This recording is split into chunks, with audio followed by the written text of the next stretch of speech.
কেন্দ্রীয় বাজেট 2026-27 পেশ all Tripura merchant অ্যাসোসিয়েশনের তরফে স্বাগত ও ধন্যবাদ। রবিবার হলেও আজই পেশ হলো কেন্দ্রীয় বাজেট। মোদী জামানার রীতি মেনেই 1 ফেব্রুয়ারিতে 2026-27 অর্থবর্ষের বাজেট সংসদে উপস্থাপন করেন কেন্দ্রীয় অর্থমন্ত্রী নির্মলা সীতারামন। উল্লেখযোগ্যভাবে এটি তার নবম বাজেট পেশ। কেন্দ্রীয় বাজেট পেশের সময়ে আগরতলা অল ত্রিপুরা মার্চেন্ট অ্যাসোসিয়েশনের কার্যালয়ে বাজেট অধিবেশন সরাসরি শোনা হয়। বাজেট ঘোষণার পর সংগঠনের পক্ষ থেকে এই বাজেটকে স্বাগত জানানো হয় এবং প্রধানমন্ত্রী নরেন্দ্র মোদী ও অর্থমন্ত্রী নির্মলা সীতারামনকে ধন্যবাদ জানানো হয়। সংগঠনের সদস্যদের মধ্যে এই বাজেটে ব্যবসা বাণিজ্য, পরিকাঠামো উন্নয়ন এবং অর্থনৈতিক স্থিতিশীলতার উপর গুরুত্ব দেওয়া হয়েছে, যা দেশের সামগ্রিক উন্নয়নে সহায়ক হবে। বিশেষ করে ক্ষুদ্র ও মাঝারি ব্যবসায়ীদের জন্য ঘোষিত বিভিন্ন উদ্যোগ আশার আলো দেখাচ্ছে বলে মন্তব্য করেন তারা। অল ত্রিপুরা মার্চেন্ট অ্যাসোসিয়েশনের নেতৃত্ব আশা প্রকাশ করেন, এই বাজেট বাস্তবায়নের মাধ্যমে রাজ্য সহ সারা দেশের ব্যবসা বাণিজ্যের পরিবেশ আরও মজবুত হবে এবং কর্মসংস্থানের সুযোগ বাড়বে। বাজেটকে কেন্দ্র করে সংগঠন কার্যালয়ে ইতিবাচক প্রতিক্রিয়া লক্ষ্য করা গেছে। সকাল 11টা থেকে আজকে আমরা অল ত্রিপুরা মার্চেন্ট অ্যাসোসিয়েশনের কনফারেন্স রুমে আছি।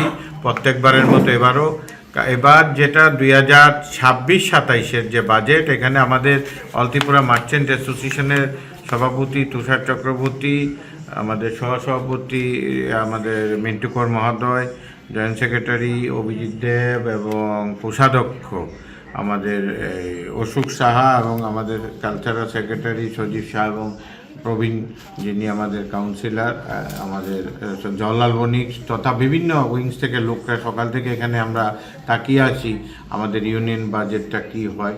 তো এখনও চলছে বাজেট।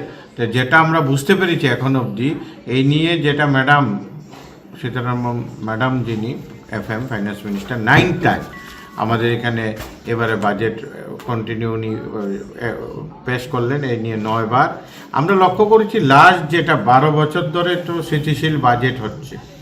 আর সবচেয়ে বড় ব্যাপার যেটা আমরা লক্ষ্য করেছি, 7% অর্থনীতির যে গ্রোথ হয়েছে, এটা আমাদের জন্য খুবই ভালো।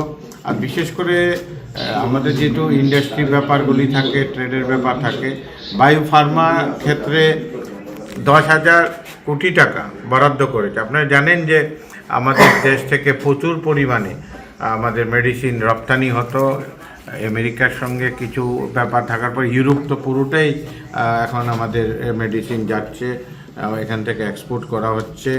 তাছাড়া দেখা গেছে আমাদের 200টা আমাদের ইন্ডাস্ট্রিয়াল নতুন সেন্টার করা হবে কাজটার, এটাও আমাদের জন্য ভালো খবর আছে।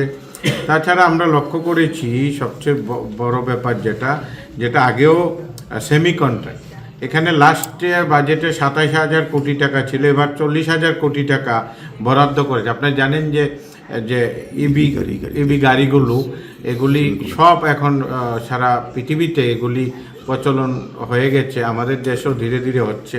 এটা খুব ভালো পদক্ষেপ। এটা হলে আমাদের বেকাররাও এখানে লক্ষ্য করেছি আমরা যুব সম্প্রদায়ের জন্য বিশেষ ব্যবস্থা রাখছে সরকার।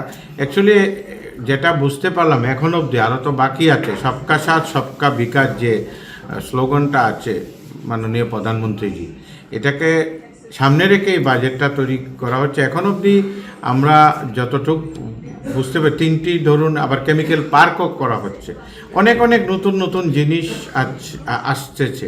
তা আমরা এখন অবধি যেটা দেখেছি, আমরা ত্রিপুরার বাণিজ্য এবং শিল্পমহল এই বাজেটকে সাধুবাদ জানাচ্ছি। আমরা ফাইন্যান্স মিনিস্টার ম্যাডাম এবং আমাদের ভারত সরকারকে, মাননীয় প্রধানমন্ত্রীজিকে আমরা ধন্যবাদ জানাচ্ছি। এরকম একটা বাজেট, যে ট্রেন্ড দেখতে পাচ্ছি বাজেটের, এটা আমাদের পক্ষেই যাচ্ছে শিল্প বাণিজ্য মহলে।